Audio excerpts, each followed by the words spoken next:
My wife is a lazy one, doesn't do chores or clean. This was said by my husband at a gathering with all his relatives.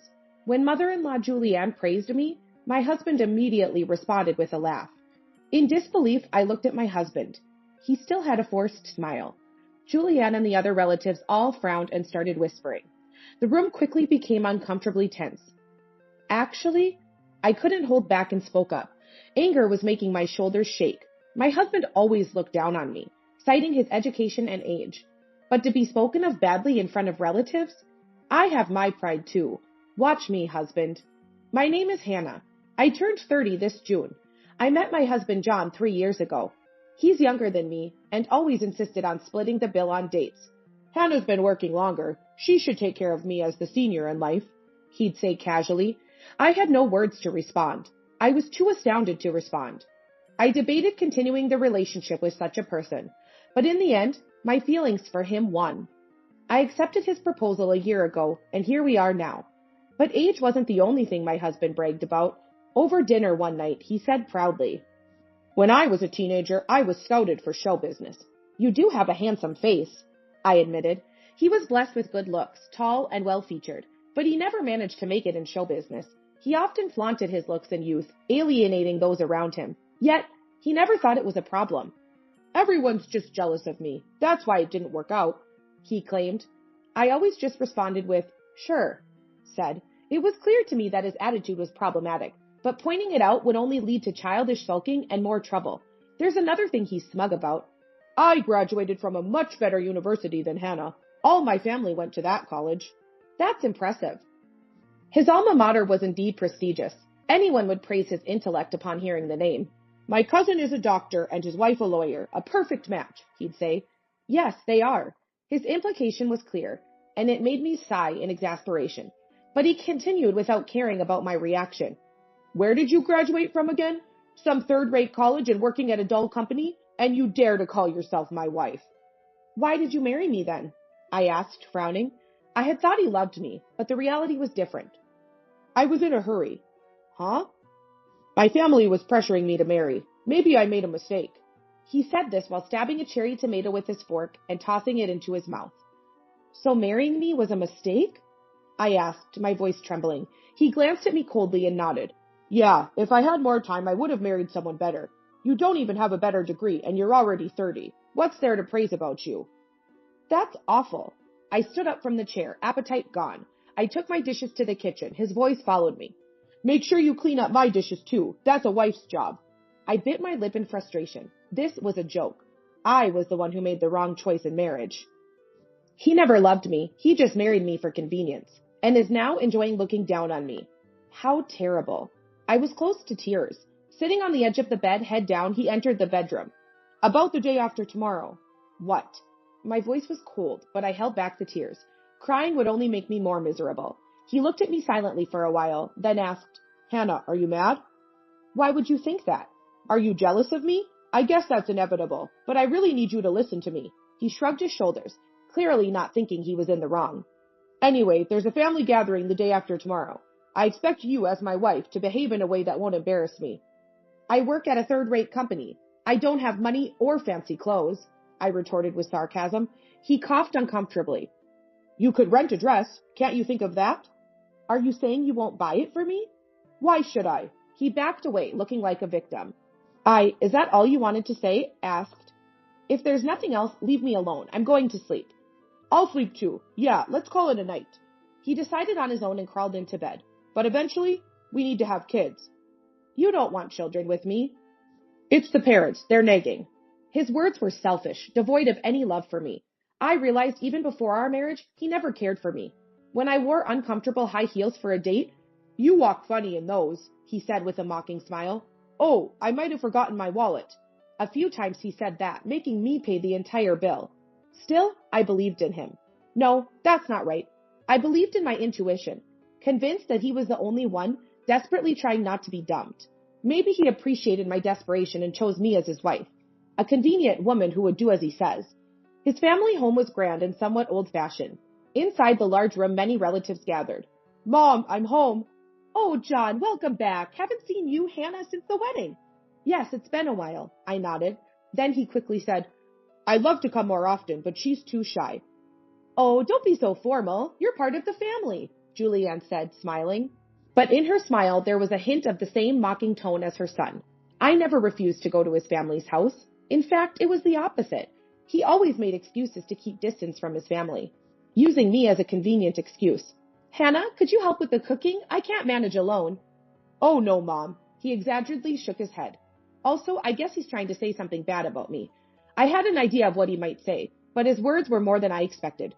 She can't cook. What? I was genuinely surprised. I was indeed a company employee, but I never neglected housework. I always made breakfast and dinner for him. Yet he had the audacity to say such things? As I stood there dumbfounded, Julianne tried to smooth things over.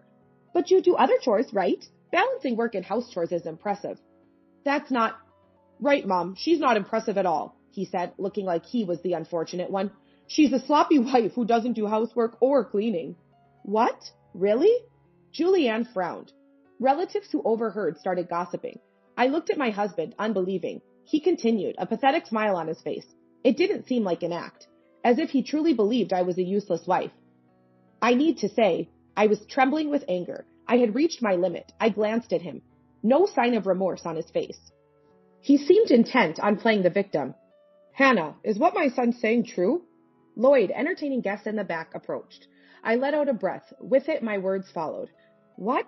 Who are you talking about? You're always at the company housing. What? The in-laws looked shocked. An awkward silence filled the air. Hannah, what are you saying? He opened his mouth in panic. She's trying to belittle me. That's why she's lying. It's not a lie. My voice was calm, in contrast to his. My husband is unemployed. He got kicked out of his first job after graduation for mocking his boss's education. He hopped from one job to another, never lasting long. Hannah! His voice was almost a scream. But I didn't stop talking. Everything was what I had heard from my husband in the past. Even then, my husband had a victim's face. Back then, I was on his side, feeling sympathetic. But now, it's different. My company isn't much, a third-rate one, but we have company housing. My husband spends all day there, only going out for an evening walk, otherwise gaming all day. What do you mean, John? That company's the problem, he muttered lowly, voice tinged with frustration. But the in-laws' eyes were unanimously filled with disdain. Unaware, he continued. They don't appreciate me. That company doesn't deserve me. So you're being supported by a woman who's inferior in every way, education included? As I said this, he retorted vehemently. You should be grateful. You have no talent or anything. And what do you have to be proud of? Lloyd exclaimed sharply. The husband shrank back in fear. But Dad, listening to you, what are you? Complaining about Hannah and yet you're unemployed? Such a disgrace for someone in this family. I'll find a suitable job soon, he insisted, almost crying. Of course, such naive thinking was unacceptable. What do you think your age is? Suitable job? People your age have long secured such positions.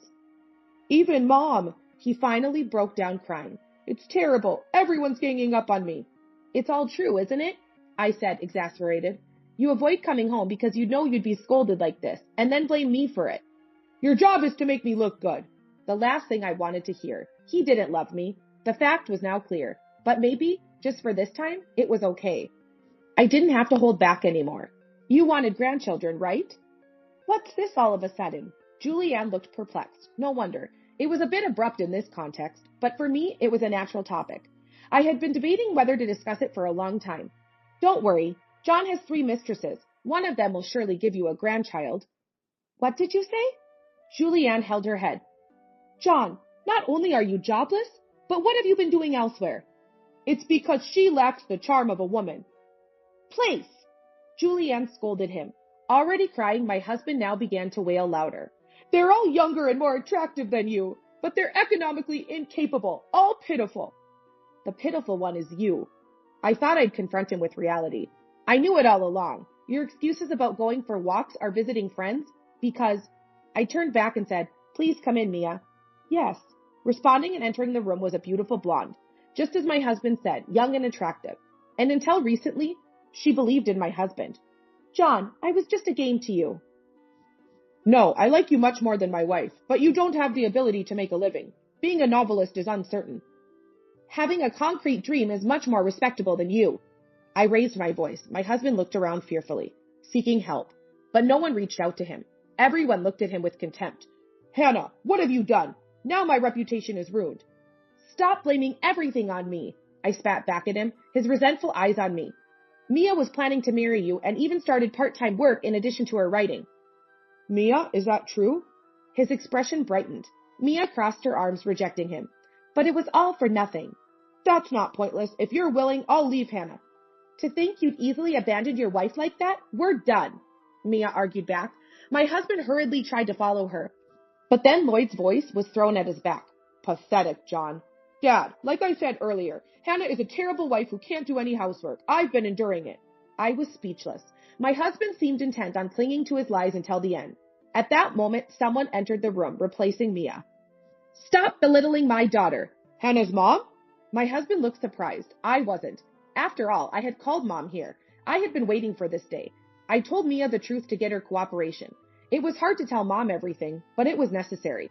My daughter has always been kind, helping with housework since she was young. It's impossible she can't do it. Is that so? Julianne's face went pale. Mom, you've always lied to cover up when things get tough. I'm your mother. I could tell it was a lie, but to think it hasn't changed even now? Julianne apologized to me and Mom. Mom, I'm sorry for what my son has done. No, Mom looked at me troubled. I met my husband's gaze and said, So you're not going to apologize? Of course not. I've been humiliated in front of the whole family. That's right. Lloyd nodded gravely. You're a disgrace to our clan, John. From today, you're no longer a part of this family. Go chase your dreams wherever.